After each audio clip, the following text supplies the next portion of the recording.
Welcome to the Fully Mindful, where we explore what it means to live with intention, creativity, authenticity, and connection.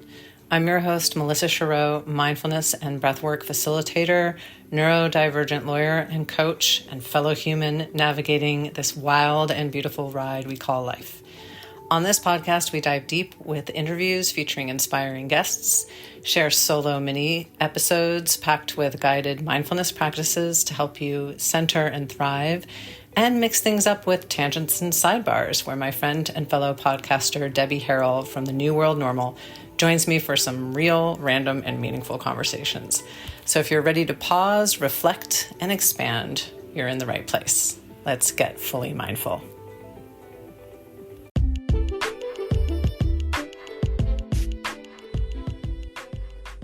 Can you imagine what it would be like to die?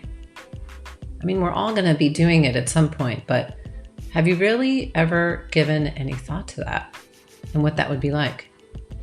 Well, our next guest, Fred Rutman, died 20 times one summer. I know it's hard to imagine, and if you didn't hear what I heard, you probably wouldn't believe it, but he was clinically dead and revived 20 times. And for quite some time, nobody really knew what was going on with him and really didn't pay a whole lot of attention to what he was actually saying was happening. Fortunately, he found one physician who was really able to help him, and he discovered intermittent fasting. And this is a fascinating story about his recovery, what intermittent fasting did for him, and how he has found his purpose to help others.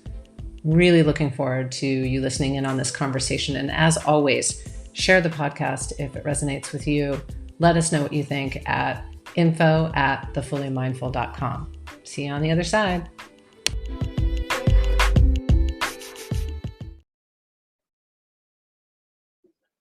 Hey everybody, this is Melissa with The Fully Mindful. I'm excited today to have with me Fred Rutman.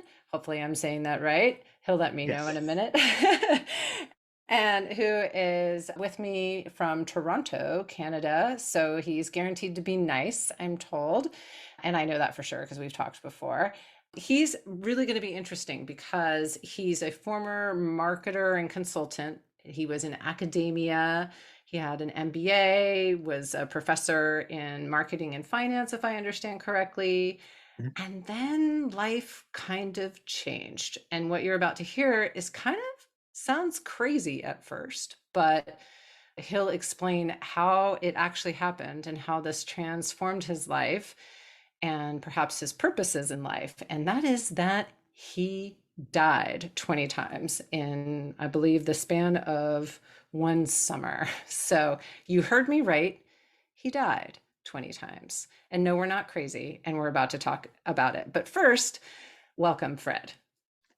Thank you. Appreciate you having me on.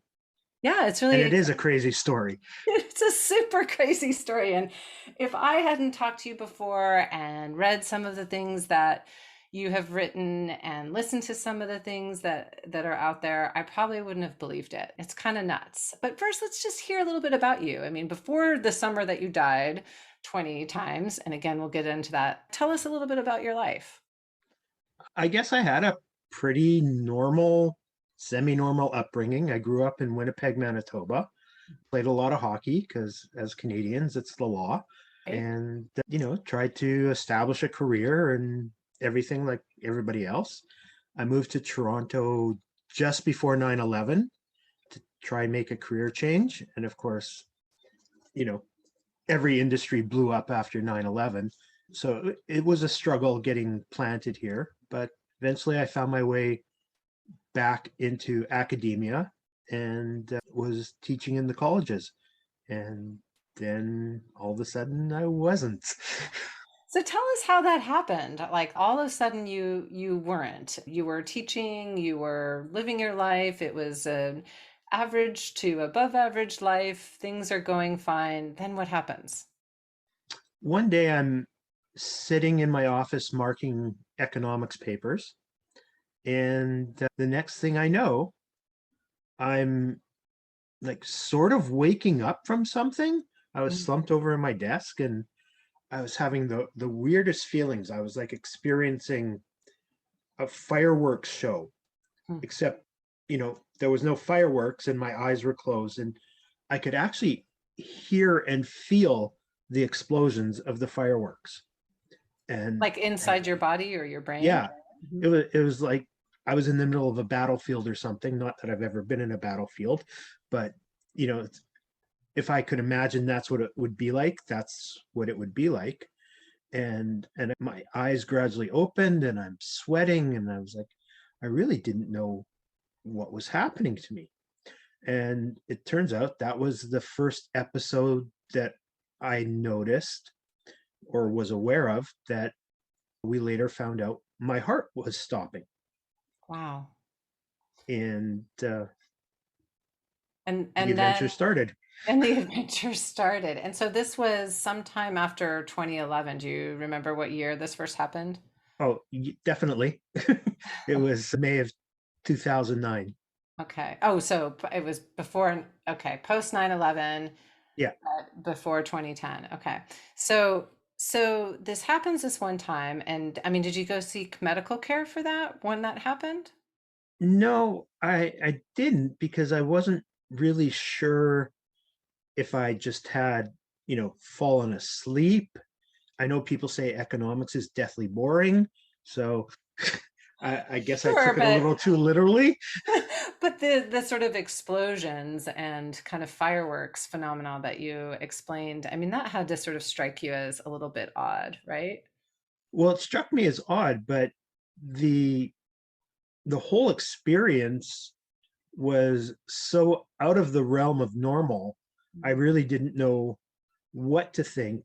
And it happened a couple more times that night. And I thought, maybe I just have some food poisoning or something. I really had no concept of how severe this really was.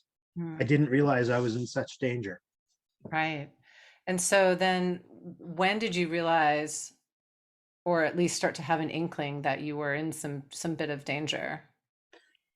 Probably about 6 weeks later, when I was walking somewhere, and it happened to me in the middle of nowhere, and I collapsed and hit my head on a curb. Oh my gosh. And so every almost every time this happened to me, I ended up hitting my head on what was probably the hardest object in the universe that was surrounding me. So I sustained a series of concussions in short order, which is also not a good thing. So So, that first time when you were walking, were you by yourself? yes, And you just kind of woke up, kind of like you did, the six yeah, weeks before? Okay. yeah. So you say it as waking up, but actually, as we later learn, I was coming back to life.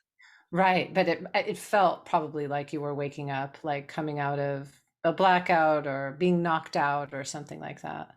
Yeah, and your head hurts and you're disoriented and you're hit with the double whammy of having the concussion, but you've also had no oxygen to your brain for whatever period of time it was.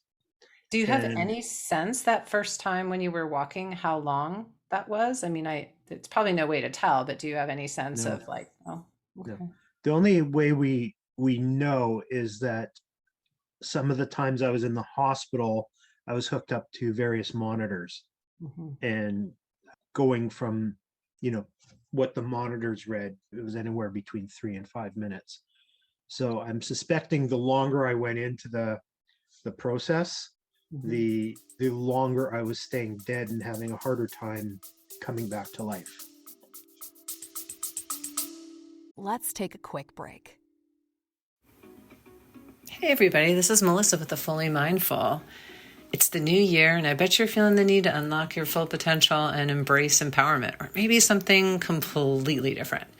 Well, I'm excited to offer a new program with one-on-one breathwork and coaching sessions. We'll embark on a truly transformative journey of self-discovery, combining conscious, connected breathwork and embodiment coaching, and more. So contact me, Melissa, at The Fully Mindful, for your transformative session today.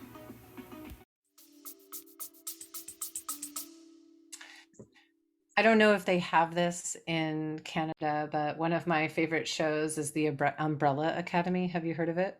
I've heard of it. I haven't seen it though.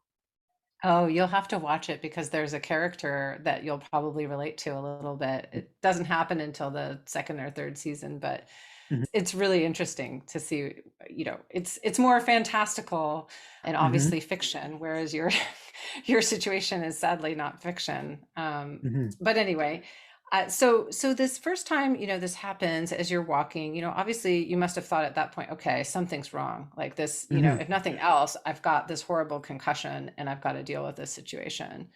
Mhm. So what did you do? So at that point, I went to the hospital. I went to Emerge, and this is where you run into the medical system. Mm-hmm. And I'm in no way trying to crucify the medical system or bash them. Like any industry, they've got superstars and they've got people that are like, how the hell did you ever get hired? Sure. Just regular And old bureaucrats or something. Yeah. yeah, and can't think outside the box. Right. So, of all the doctors in a hospital setting, you'd think the emergency doctors would be the ones that could think outside the box the most because they're seeing everything. Yeah. But they saw a middle aged fat white guy and they just decided I was having a heart attack. So they test for the enzymes that show up when you have a heart attack, and I wasn't having a heart attack. Hmm. So they didn't know what to do with me. They did find out I was type 2 diabetic at the time, that apparently had nothing to do with what was going on. I guess at some point I should tell you Yeah. what the condition is. Yeah. You probably should. So I have what's called a severe heart block. Some people call it an AV block and third degree heart block, atrial ventricle, which means the electrical system in your heart that sends out the signals, the electrical signals to tell the atria and the ventricle to beat in synchronistic order, stops. And eventually those signals stop completely. And there's supposed to be some backup systems in your heart Mhm. for when that happens. Mine apparently didn't get the message. And so it also started dying, which is why the longer I went into this, the longer my periods of staying dead before they kicked in. Wow. And so, I mean, obviously that first time or two at the emergency room, they weren't figuring this out. So how did someone finally figure this out? I was at a different hospital and they put me on something called a Holter monitor. Mhm.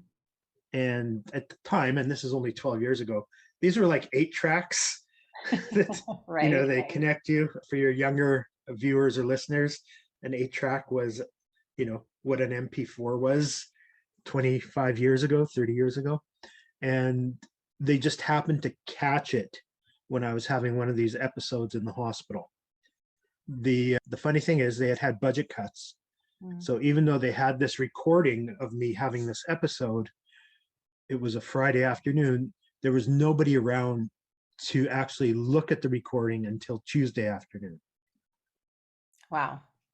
And so I was just sitting around in the hospital and they were really not too concerned. They just thought, if this happens to me again, they will just hit me with the paddles, like clear. Wow. Like no big deal. Yeah, but that wouldn't have helped me because I need a continuous signal, not just the one Right. jump start.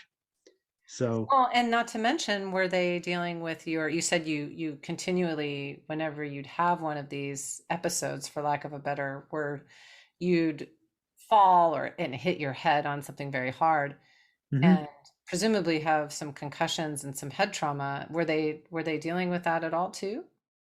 nothing. It was not even on the radar. One time I remember a nurse who was like a first year nurse came and did Oh yeah, the you're showing for those are who are there. He's doing the eye test, the nystagmus test to check for yeah, nystagmus. Yeah. yeah, doesn't really tell you anything.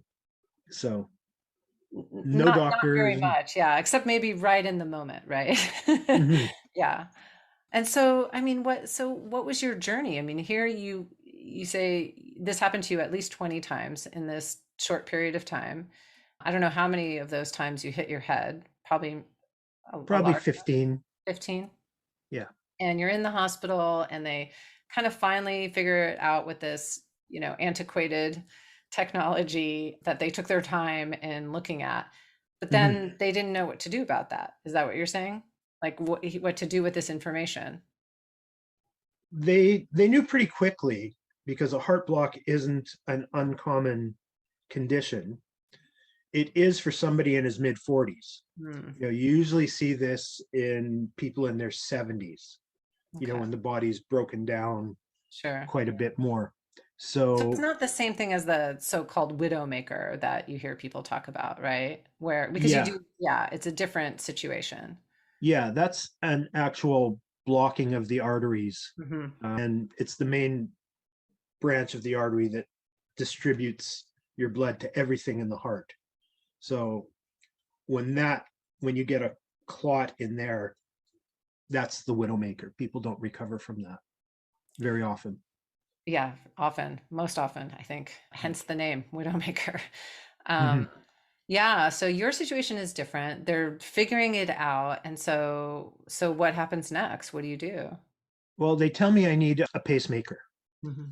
and I have a cousin who's an internist, and I had talked to him a few days before and told him what was happening to me, and in almost instantaneously, he told me you need a pacemaker, and you have to go tell whoever's in charge right now that's what you need. So I went to the resident in charge and I said, I just talked to my cousin. He's, been doing this for 30 years. He says, I need a pacemaker. And they say, oh no, that's too risky. Hmm. Did they tell you why? I mean, No, it, no. it seems like you're sort of in this impossible situation. You're going to continue to have these episodes where you die and have to somehow reboot, and or you get a pacemaker, which they say is too risky. Mhm. I think there's a lot of cognitive bias. Doctors don't like being told what to do in general, Mm-hmm. and especially by a smaller town doctor who's not affiliated with them. Yeah. So that was a lot. These doctors would not move off their concept that I was either having a heart attack or something called vasovagal. Mm-hmm. So the vagus nerve is the longest nerve in your body and it controls all your subconscious things, digestion and breathing and heartbeat and stuff like that. And if you've ever met somebody who sees blood or something like that and they faint, Mm-hmm. that's the vagus nerve overreacting. Okay. And that was option two as to what they thought was happening to me. Except when you have that condition, it generally presents, when you're early into your teenage years. Yeah. It doesn't start, when you're in your mid 40s. Right. And presumably you're not out for 3 to 5 minutes and your heart isn't completely offline. Yeah. So Yeah. just those subtle differences, but they didn't seem to care. That had to be really frustrating for you hmm as a patient who's, utterly reliant on what they decide to do with your health. hmm And I was also, really beat up. I mean, with Yeah. all those concussions, I wasn't thinking as clearly as I normally would. And I certainly wasn't able to be assertive with the doctors Hmm. as I normally would if I was talking to them today. So you're kind of stuck between a rock and a hard place. Did But you finally, Oh, sorry. I was going to ask, did you have any help? I mean, obviously you had, this cousin who was speaking on your behalf, but did you have anybody with you that was helping you advocate for your health? not really, because nobody knew what to advocate for. Yeah. Yeah. So I have a friend who's a cardiologist who offered to get me in for an MRI, right away in a town just outside of Toronto because the wait list is much shorter. But it never came to pass, not because anybody was negligent, just because we couldn't arrange it. And the hospital says if you leave the hospital, you can't come back. You know, Okay. just the strangest policies and procedures. I So, wonder if that's because of well, I would probably be the same here in the United States. I just wondered if it was because you have socialized medicine and, the government pays for everything, or if it's, they may have done it here too, just for different reasons, insurance reasons. mhm. Yeah. So you I'm, never got I'm the MRI. So what did you end up doing? well, once they had the tape and the I guess it would have been a radiologist read the tape from the Holter monitor, they knew exactly what was happening and that I had a severe case of this heart block. And so the cardiologist in my upcoming book, I call him Dr. Bland because I've never met a more bland person in my life. Dr. That's the Brown. only thing I remember about him is that he was just so bland. He comes running into the room and breathless, and he's like, "Holy shit, your heart's been stopping. You need a pacemaker." I'm like, Yeah. "Oh, no shit, doc. I mean, I told you that 5 days ago." Right. Right. So, Wow. And then, I mean, your journey, it's not like your journey ends there at all. That's kind of almost the beginning in some ways. mhm. It's sort of the main course because there was no roadmap to address all my neurological issues. Right. Which you were having And as a result of this heart blockage, but also the head trauma, right? yes, yeah, and the oxygen deprivation. Hmm. So my memory was pretty impacted. My speech was impacted. I was losing words or I was slurring my words. I lost a bunch of my depth perception and balance. I've been learning Hebrew since I was 5 years old. Hmm. My friends brought me my prayer book. I could no longer read Hebrew. It had knocked an entire language out of my brain. Well, that had to be really frightening. It was, but I was so beat up, I Oh, couldn't understand the magnitude of how messed up I was. yeah. And Yeah. even now, it's sort of hard to wrap my head around it. It's 12 years later or whatever, Mhm. and it's like, yeah, I was dead. I've been dead a lot. Right. Right. And it had an obviously huge impact on you then. And so were you able to get the pacemaker? Yes. So I asked the doctor if I could go back to the hospital that's much closer to where I live. And he said, no, because they'll put you at the back of the line. Mm. And then now that I think about it, that's ridiculous. I would be first in line, presumably because of my track record. They're not going Right. to do the bureaucratic thing. So I still had to wait 2 or 3 days for them to put me in line in this hospital, and they had to squeeze me in because the surgeon that was going to do my procedure was going on vacation. Well, So doctors are allowed to go on vacation too, so I get it. But they were able to quote unquote squeeze you in yeah, so I don't know if you're a seasoned traveler or maybe not so seasoned traveler, a bit. but people tell you don't book the last flight of the day because if it Yes, gets that's true. canceled, and that's what I'm thinking. This guy is in the operating theater and he's probably thinking of his little umbrella cocktail sitting on the beach and not so much about me, and annoyed that he had to do this extra procedure and all those positive thoughts.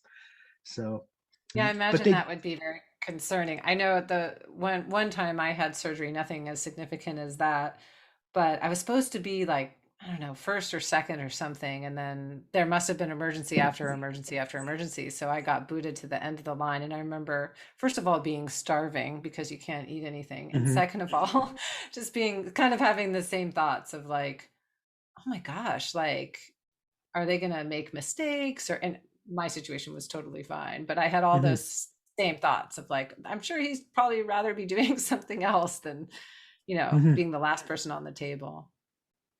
So yeah, but in the interim, they didn't even put me on bed rest. Wow, Like so they you have didn't this say, procedure and just go home. no, even before in the interim from when Oh. they find out to when I'm going to have the surgery, they didn't say don't get out of bed or anything like that. And I'm in no position to start thinking about, should I go for a walk in the hallway or, you know, anything like Yeah. that? Because this is, I've been in here like 8 or 10 days at whatever at that point. And so I got out of bed and boom, I collapsed. I hit my head on, I guess it's a bureau sort of desk filing cabinet that they have Mhm. beside, beautiful furniture in the hospitals. Right. And so I had another incident and I smacked my head on the edge of that beautiful piece of furniture and then crashed onto the side tables that they put beside the beds and everything. And it was, just a lovely experience. So after a couple more of these, they said, maybe we should put you in ICU and keep an eye on you and make sure you stay in bed. Yeah. You think, I have a thought, something I didn't ask you about when we've talked before, but people may want to know this, during these periods when you were dead, do you remember anything? Like, is there, you hear all these people who have these, white light experiences or walking in a tunnel or they saw their Aunt Betsy, or whatever. Mhm. Did anything like that happen to you? Unfortunately, not. I did have a few of the out of body experiences Mm-hmm. Mm-hmm. that I remember, which are really strange. And I guess depending on what your religious perspective is on, God and heaven and, what happens to you and you turn into an Right. angel or whatever. But I for sure remember looking down on my body and just feeling so strange and Mm. not being able to process anything. Like, wait, I'm there and I'm here and I'm there. And I just, there's this huge disconnect. And like, it's a really unpleasant feeling. Yeah, I would imagine. Although interesting that you have that recall of the experience and, Hmm. seeing yourself, and I'm sure it was very disorienting Hmm. and uncomfortable. And but somehow you, come back to life each time.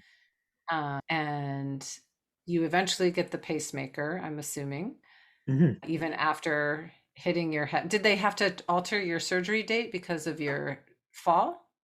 No, Oh, they that's good. they actually they pushed me ahead 2 slots after they put me in ICU and to get me in a little quicker. So I saved like 3 hours or something. The Well, pacemaker procedure is, if it goes well, it's only supposed to be about 25 minutes. wow, that's amazing. They do hundreds of thousands of these a year now. So maybe 750,000 a year. And Wow. so, they've got it down to a T, I guess, for most cases. I'm not most cases. So we do think something happened. This is totally Area 51 conspiracy theory. We think something Right? What? didn't go smooth in that Because it procedure. took a lot longer. I don't know because I was unconscious for that. Now, when Right. you get them, it's like going to the dentist. They numb you up and cut you open as you're watching. It's it's a little weird. That's a little crazy. I'm glad that you were out for that, I guess. But so how did you Mhm. know something went wrong? Because in 2013, my pacemaker failed.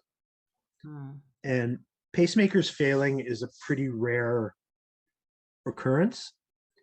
And so I had to have a couple of emergency surgeries for that happening to me.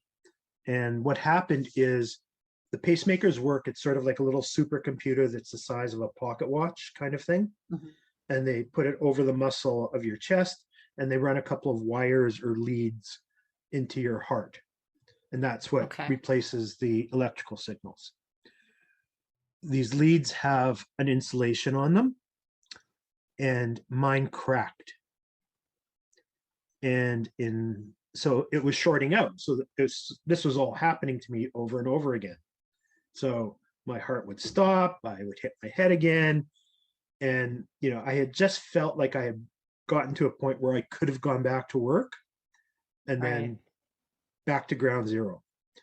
And subsequent tests, the ocular surgeon told me that the vein around that they had threaded the lead through had 100% collapsed. Hmm. So, there's no reason for it except something happened in that first surgery. Right. So were they able to correct it? I mean, you're sitting here on Zoom with me today, and I could see that you're living, breathing. Were they able to fix it or do something to help you? I have one of the most complicated pacemaker setups in the world. When they Mm, did this to me in 2018, because it's really hard to take pacemaker leads out of your body and replace it, okay. especially when the vein is collapsed. So they tried to, and my battery was about to die, which is a problem Wow. with pacemakers. So because it kept shorting out, and it apparently was a bigger draw on the battery than normal. So in 2018, there was a plan that they were just going to put in an entire new pacemaker on the right side of my body and hook it up with two brand new leads and shut off the malfunctioning pacemaker and those leads, but just leave them in there. Okay. So I'd be fully functional. Of course, that surgery didn't go well. And they couldn't fully connect the new pacemaker. They could only get one of the leads in. So my surgeon had to figure out, like, what do we do? So Right. he figured out a way to use the new pacemaker as a backup. So when the original one shorts out, the backup would kick in. But it's not an exact science. No, and So that's how you've been living since 2018 is with this sort of backup pacemaker when the original pacemaker fails. yes. So it took about a year and a half to finally get it tuned. So Mm. I don't think I've had an episode in probably a year, maybe a little more. But we still have that problem of the battery being about to die. Wow. So I believe we're going to have another surgery in January, February 2023.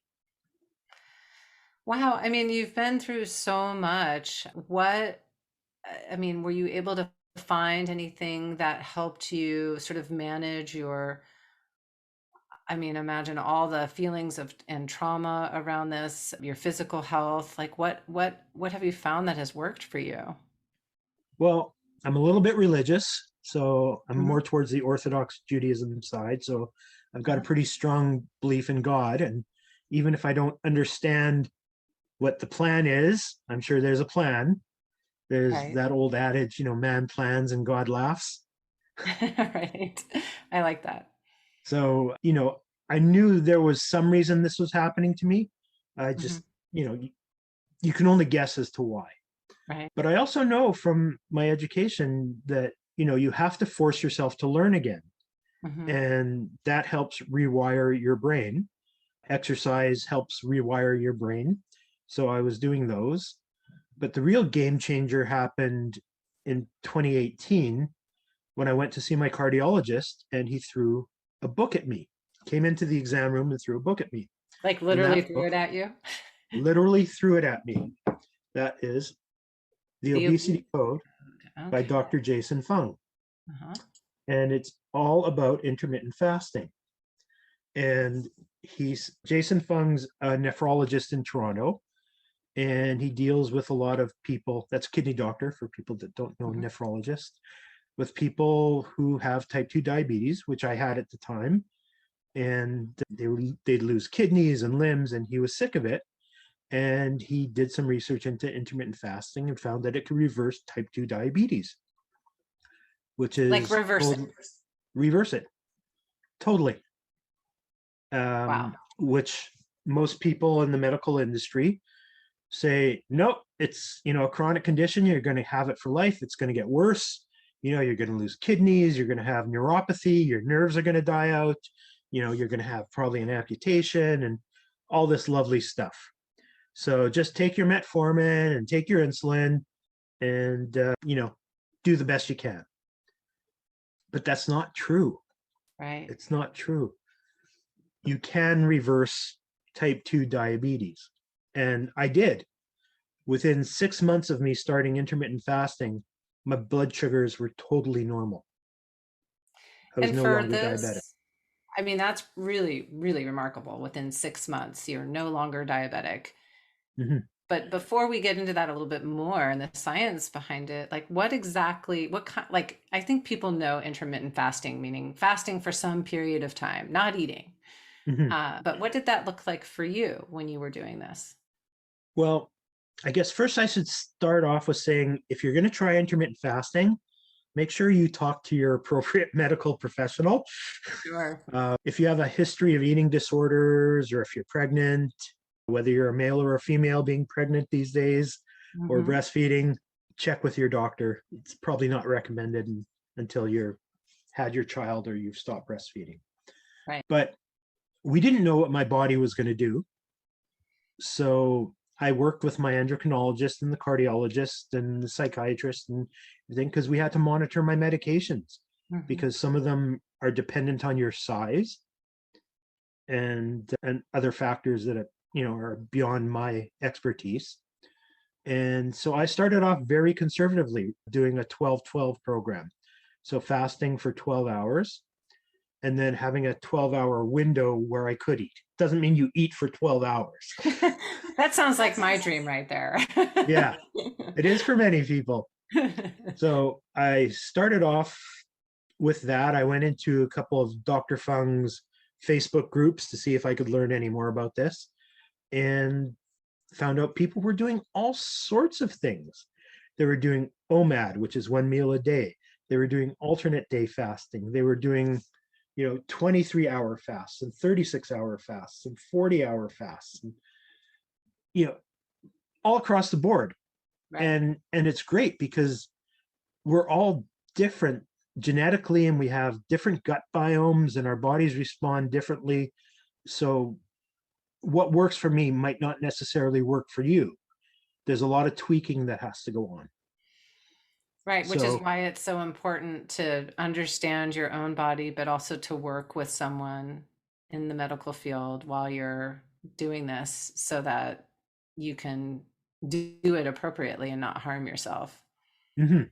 So I went to the diabetes clinic probably at a minimum once a month, sometimes every 2 weeks, where they would check my blood again and adjust my insulin doses. Because as my blood sugars came down, I needed less and less insulin. Right. So, and they, Were you you have a also losing, oh, I'm sorry. Were you also losing weight at this time? initially, no. One of the interesting things about intermittent fasting for many people is it works on healing your body first. Mm-hmm. And that's a really underappreciated factor of intermittent fasting is its healing power. So it tries to normalize your hormones, starting with your insulin levels, lowering your basal insulin levels. And once those start to normalize, your other hormones, which are likely out of whack as well, start to fall in line. And this amazing thing happens, and that you can listen to your body, which you haven't been able to do for many, many years. And you start to learn when you're actually hungry and not just bored, and when you're actually satisfied and you don't overeat, and all these other amazing things. Well, I know they're always talking about, oh, just get 80% full. And I've always wondered, what does that feel like? I have no idea. So you're saying something like intermittent fasting gets you to the point where that actually makes sense, where you understand what 80% full is for you. I And don't know where the 80% number came from. me neither. I don't think it's based in any sort of science, but after you've been fasting for a while, you experience something called appetite correction, which is when those satiety signals come through. And your body has funny ways of telling you when you're full. And for me, I get a little cough. It's like, and I know that's it. I should stop eating at that point. Other people have all sorts of wacky signals. Yeah. Well, and so what other, I mean, you said you didn't lose weight at least right away, but Mhm. you were seeing your insulin levels kind of normalize. And Mhm. then were you seeing any other changes? Yes. So I was asthmatic. I no longer have asthma. I Like at had all? sleep apnea. It has gone away. Wow. I had diabetic retinopathy.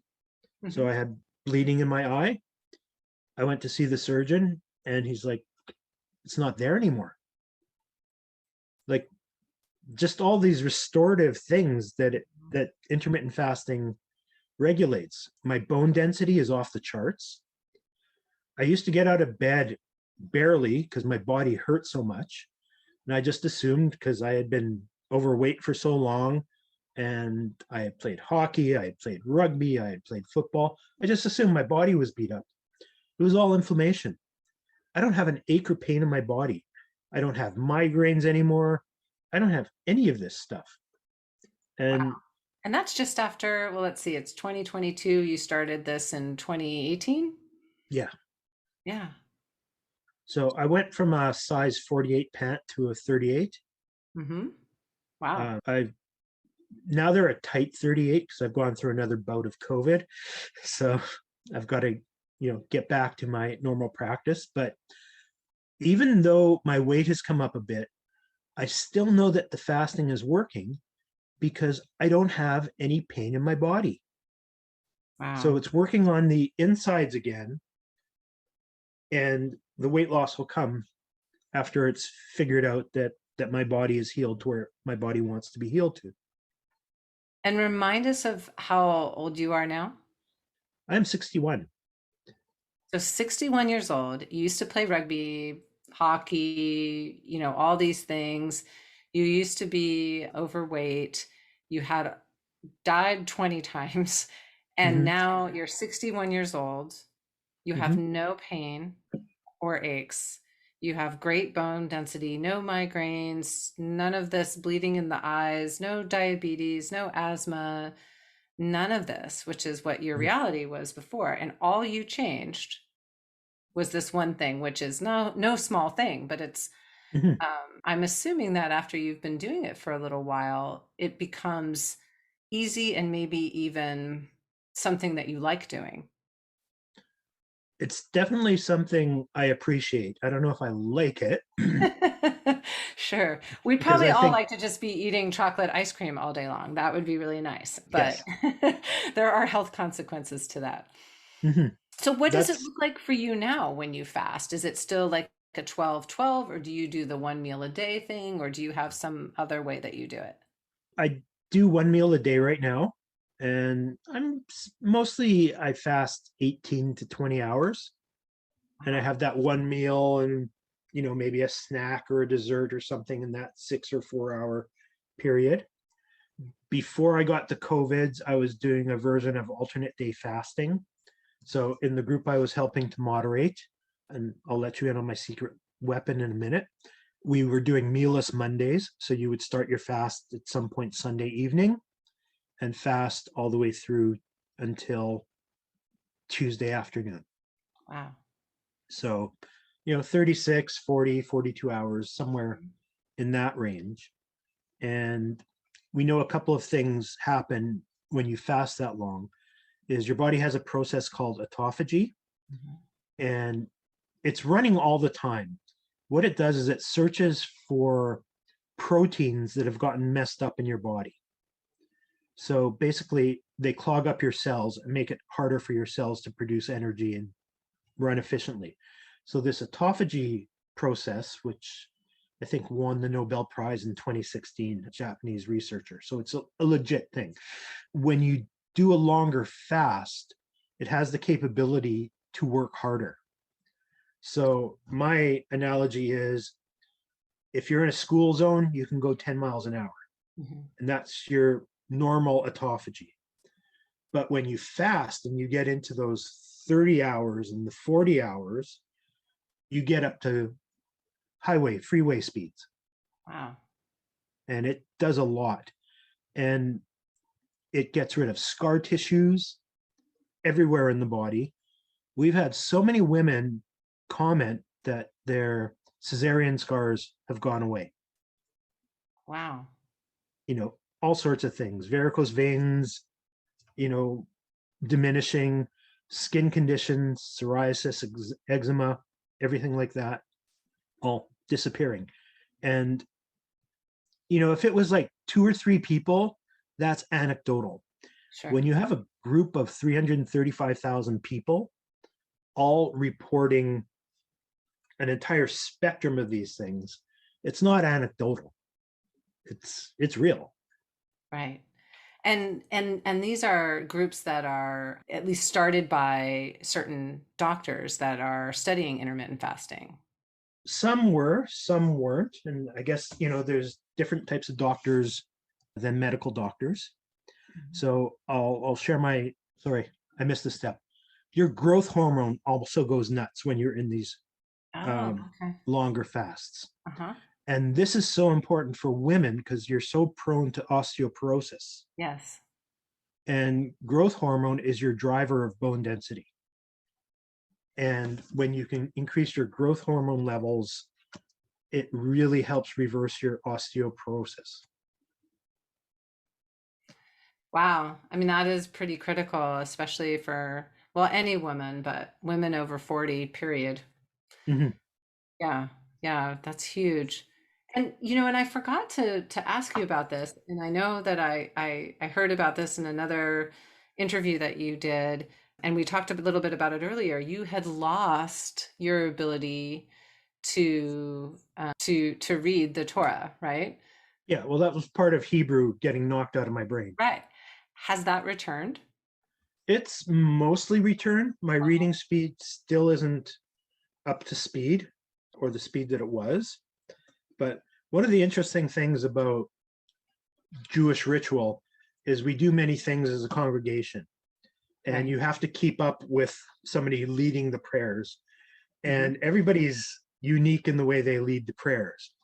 So some people think, you should lead the prayers like you're driving an F1 car, and the Okay. faster you can get through it, the less time you have for evil or corrupting thoughts to get into your mind. And Okay. other people are in it for, the experience and the connection and stuff like that. So there is no way I can keep up to the F1 drivers. Right. I'm generally one of the slower people in the congregation. So that just makes me concentrate more, I guess.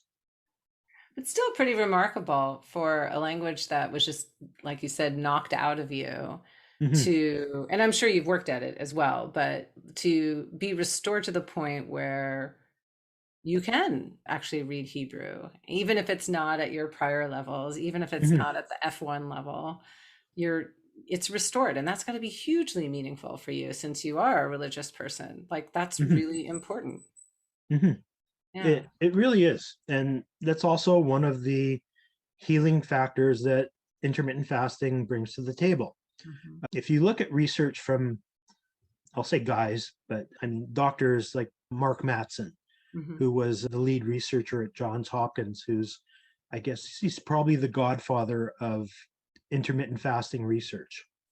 He says when you fast, you create these things called neurotropic factors that work on healing your brain. Other researchers will call it BDNF, brain derived neurotropic factors, I think. And it Okay. creates the ability for your nerves to heal, for the connections for the nerves to heal, for new nerve growth, for just helping to rewire your brain. And you combine that with getting rid of inflammation and doing more exercise and doing more learning. It's a pretty potent package. Yeah, I'll say. So, I mean, I'm assuming that, back in the day when you were playing hockey and rugby, like you didn't probably ever dream that you were going to know all this stuff about, intermittent fasting and health and, gut health and inflammation and all of that. And yeah. No, I was going to be on an NHL team playing for the Stanley Cup.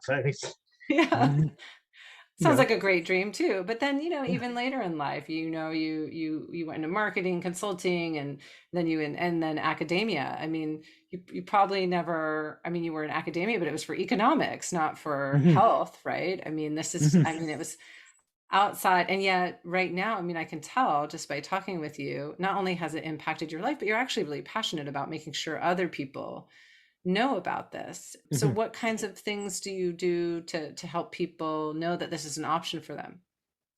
Well, I ended up a moderator in this Facebook group, and I'm going to Mhm. hold up another book. So use Okay. your imagination.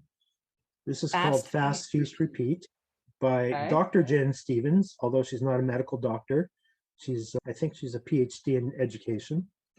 Hmm. And she started fasting because she had her own weight problems and issues. And she lost her 80, 85, 90 pounds. And she started these groups as a support system for herself. And it just, because she's a teacher, she taught people in the group and she experimented with different things. And then all of a sudden, she's got three, four, five of these Facebook groups and 500,000 people participating. Wow. And so she has a version of fasting that she calls the clean fast, which is a little more structured than some of the other fasters who say you can still put cream in your coffee or eat anything as long as it's less than 50 calories, or you Mhm. can, drink bone broth in the middle of the fast. So the clean fast is slightly more structured than other proponents of fasting. You can't put cream in your coffee. You can't eat anything, even if it's under 50 calories. You can't drink bone broths or things like that. You can't use flavored coffees, flavored teas, sweeteners. Sweeteners are really hard on your body. They cause a lot of inflammation. They cause a lot of leaky gut and things like that. One of the things that I've learned is really toxic, which was quite surprising to me, is that most of the vegetable oils are so inflammatory. Hmm. I mean, how much oil can you get out of corn? I mean, it's bleached and processed and bleached and processed. And these things, they're just not good for you. I've totally cut out all those vegetable oils. I use olive oil and avocado oil now. Yeah, I'd never thought about that with corn oil. I mean, it makes sense. If you eat corn, there really isn't any oil associated with it. It's not like an oily food like avocado or Hmm. olives, for instance, which I makes mean, sense. You could get oil out of those those yeah, foods. I mean, we put butter on corn to make it taste better because it doesn't have an oil component. Right. And yet we're somehow making oil out of it. Right. Yeah. So, yeah. Yeah. Yeah, I didn't realize that that was so bad for you, but I mean, that makes sense that those oils are really bad for you and cause a lot of inflammation. Hmm. So Jen's book, Fast, Feast, Repeat, is generally vying with Dr. Fung's books for number one in the intermittent fasting health world on the New York Times bestseller list. Well, and what would you say? So one of the things that I've done a little bit of reading about is, and maybe you know about from being a moderator in some of these groups, is I've read of late that intermittent fasting is not good for women. Now, I know I've already heard you say here that, oh, well, it's helped with scarring and, and other things. But I mean, and I don't know that that's necessarily based on science. Those are people just coming out and criticizing intermittent fasting that it's not good for women. Mhm. What do you have to say about that? Well, not being of that gender, I'm just going on what I've heard from all these other, and the groups are 96% women. Mm-hmm. So I'm seeing everything across the board. There is no evidence that fasting is harmful for women. Over fasting is harmful to most people, Sure. but your body is very smart. It knows how to regulate your hormones. And that's what these people are contending. It's going to really affect your hormones. Well, yeah, it's going to affect your hormones because women keep telling us that their cycles normalize. Mm, Women with PCOS are suddenly having kids because they're driving their insulin levels down. right. Women go through menopause much easier when they've been fasting. Wow, that's amazing. Mhm. And so, I mean, it sounds to me like your plan is for the foreseeable future that you will continue to fast for yourself. Mhm. Is that, yeah? Okay. Yeah, And that, I can't see a scenario where I wouldn't fast. what about this upcoming surgery that you have? Have you talked with your doctors about, whether or not it's advisable to continue fasting during that process? I have had subsequent surgeries where I thought I could fast, Mhm. and the doctor said, if you think you can handle it, go for it. If you're not handling it, there's a really easy solution. Eat something. Right. Right. And so So how has it worked for you? the surgery I had in January and March of 2020 was much harder. It was at the onset of COVID, Right. and I didn't have any rehab or any guidance or anything from anybody because everything shut down. Right. So my attempt at fasting was not a good attempt. And my body just needed longer to recoup before it was going to let me fast. So Yeah. I just had to ride that out, and then you go back to Yeah. normal. And then you go back to the fasting. What has been your favorite, preferred, what feels the best type of fasting? It sounds like you've done the 12 and 12, you've done the one meal a day, you've done the alternate day, you've done the challenge where you don't eat for Monday. What's been your favorite? That's a good question. I think it depends on the day because Mm, there's it's so multifactorial, yeah, depending on, if you had a positive experience with person A or a negative experience. I mean, you're not doing this in a bubble. So in general, you feel amazing after doing one of the longer fasts. I mean, hmm, your body's just humming. yeah, And then you have to do a refeed. And Jen recommends you do two substantive meals after one of those longer fasts so that your body doesn't think you're actually starving. Um, right. and you feel really good when you do those fasts because it feels like an accomplishment. Hmm. Now, fasting 18 hours doesn't feel like any big deal, Yeah. you know?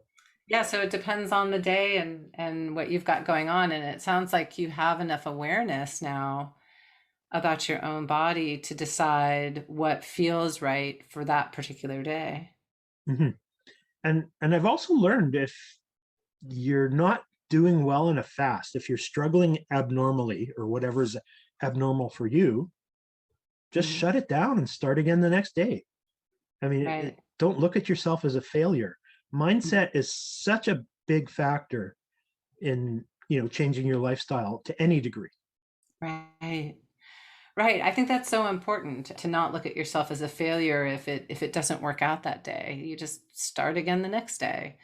Mhm. And and there are all sorts of reasons, and our bodies are complex machines, and maybe that day it just wasn't the right day to do that. Yeah, And the next day it will be. Right. yeah.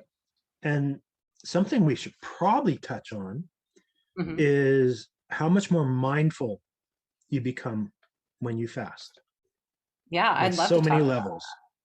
Yeah, tell So me about that. when you fast, your body changes from primarily running on carbohydrates to running on ketones, Hmm. and your brain seems to prefer running on ketones. It Okay.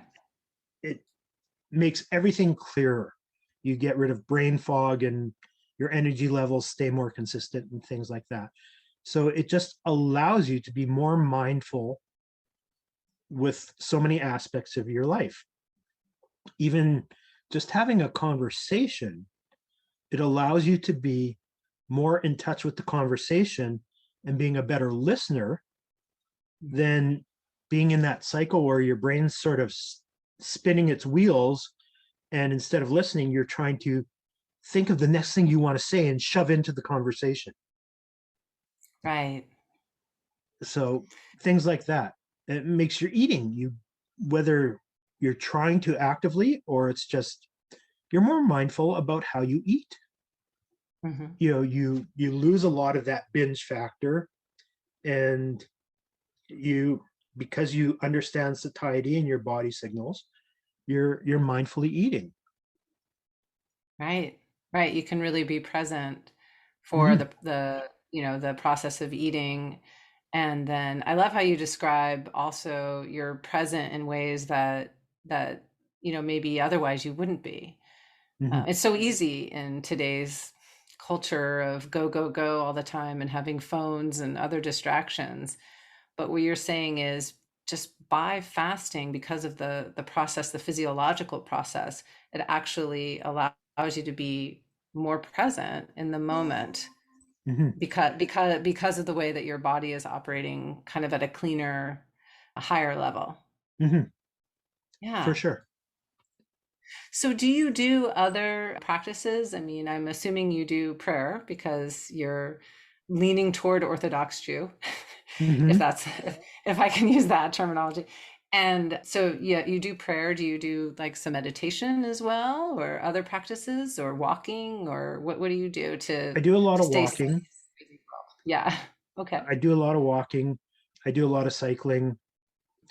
I am careful not to do anything where I might put myself at risk of getting another concussion. Mm-hmm. So I'm not Well, taking jujitsu or okay. anything crazy like that. But the cycling, I mean, if something were to go wrong, it could go pretty wrong. I have fallen off my bike more times than I'd care to admit because balance problems. And I've been hit by a few cars. And Mm.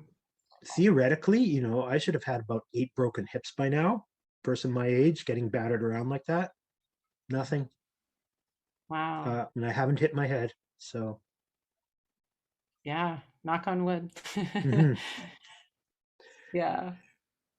Well, I love that you have turned what, has been, and I'm sure a very traumatic experience into something really positive for yourself and for others, that you've changed what could have been. I mean, a lot of people would have experienced, if they would have experienced what you did, assuming they would have survived it all, would have just sort of thrown up their hands and given up. And Mhm. instead, when that doctor threw that book at you, you decided to pick it up and run with it. And Mhm. and you made that choice for yourself. You cared enough about yourself and your health and your well-being, and now you're getting the word out and helping other people by doing these podcasts, by you're writing this book, which I think you said is going to be out in March 2023. Hopefully, yes. Hopefully, The Summer I Died 20 Times Hmm. should be out in March of 2023. And, doing this moderation of these Facebook groups, helping what is presumably thousands of people by being in these Facebook groups, it's pretty remarkable. Thank you. A lot Yeah. of people have helped me, Hmm. and I'm not sure if this is a Malcolm Gladwell concept. Malcolm Gladwell? Yeah. Yeah. So, your personality and behaviors evolve to, I guess, sync up with the 5 people or 7 people or 10 people that you spend the most time with. Hmm. And I'm I'm surrounded with superstars. Yeah. And my parents had very hard lives. They had a lot of health issues. And I guess by osmosis, I I learned how to be resilient and overcome adversity through just being in their presence. Yeah. And there's probably a bit of a resilience gene that I'm blessed to have that maybe some people don't. But I do think it's like a muscle. And Hmm. the more you put it into play, and I'm not saying it's easy, none of this has been easy, even though, I'm smiling and laughing a lot. It's available for you. Right. Yes. It's a choice. Hmm. Yeah, and I love how you bring it back to the people that you surround yourself with, because I do think that's important. And I know, the all of the studies that have been going into the blue zones. Have you heard of those? Hmm. The where people are, live the longest and happiest. And I think the number one factor, of course, there's a bunch of them, but the number one factor is the friends that the people are friends with, and the people that the family and the friends that they surround themselves with, and having those connections. It's so important. Hmm. I don't know about in Canada, but in the United States, and I suspect Canada is very similar, it's a lot of this mentality of you got to do it alone. It's all up to you and you Hmm. got to do it alone. And what I found is that we do so much better when we don't, right? Yeah. When we do this thing with other in connection with other human beings. Hmm. After I got sick the first time, people who I barely knew were, making me meals, taking me to Mhm, doctor's appointments, you know, mhm. making sure I had everything I needed. It was just overwhelming. People I barely knew visiting me in the hospital. Right. After one of the botched surgeries and I was in ICU, everybody decided to come visit me on a Sunday because Jews don't go anywhere on Saturday, or religious Jews, I should say. Right, Um, right. the nurses said they'd never seen anything like that. And we had a rough count. 60 people came to visit me, Wow. Yeah.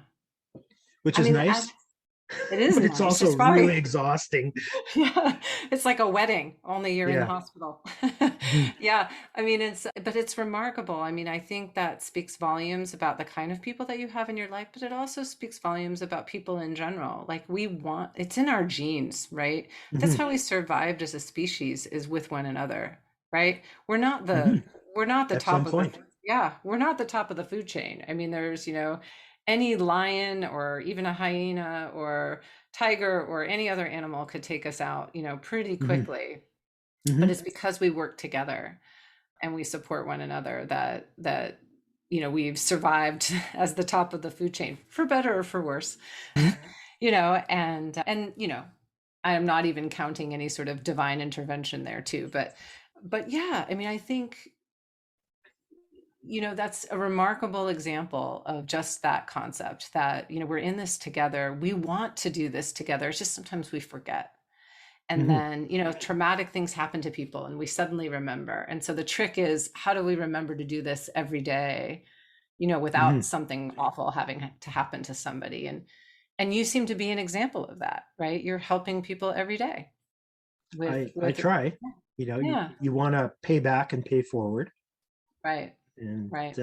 one of the reasons Jews pray 3 times a day and Muslims pray 5 times a day is to put you in that gratitude zone Mm, that, mhm, you have to do things together.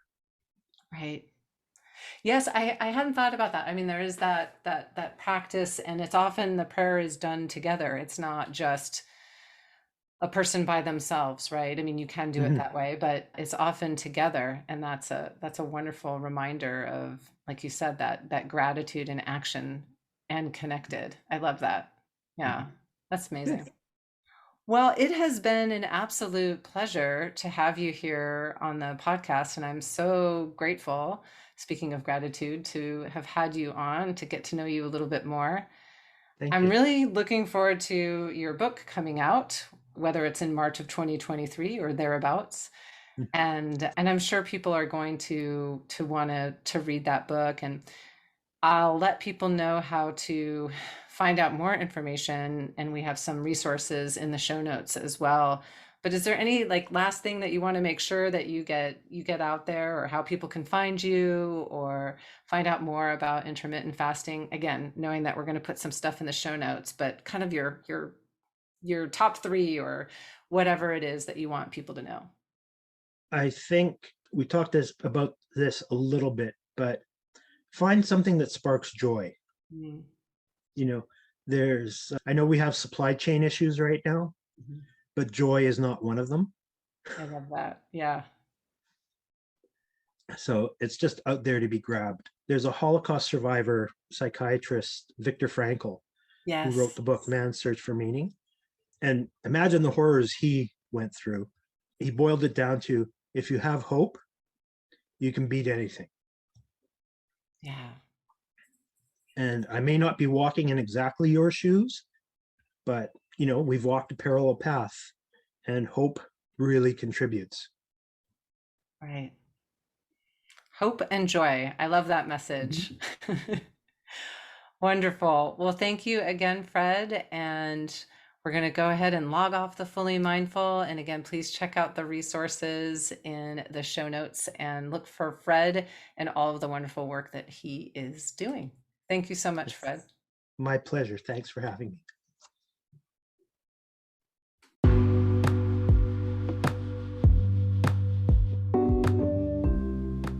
Hey, everybody, if you like this conversation and are looking to align your work and life with your purpose or uncover your purpose in the first place, work with me. I coach people ready to uncover and appreciate their worth, make an impact, and find meaning and purpose in the work they do, whether that's personal or professional work. Get your mind right and make your plan for impact and coach with me. Connect with me for 15 or 20 at the Calendly link in the show notes below and talk about coaching with me.